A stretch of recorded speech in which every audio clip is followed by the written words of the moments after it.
శ్రీమాత్రే నమః.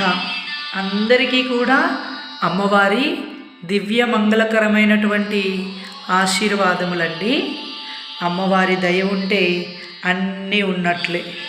ఈరోజు మన అమ్మవారు లలితమ్మవారిని చూపిస్తున్నాను మీ అందరికీ కూడా. శ్రీమాత్రే నమః. చూడండి అమ్మ ఎంత ప్రకాశవంతంగా కనిపిస్తుందో కదండి. ఇది మన అమ్మవారి టెంపుల్ అండి. మీ మనసులో ఉండే కోరికలన్నీ అమ్మకు చెప్పుకోండి. బాధలు తీర్చమ్మా అని చెప్పి మొరపెట్టుకోండి. ఖచ్చితంగా కన్నతల్లి తీర్చిస్తుంది. శ్రీమాత్రే నమః.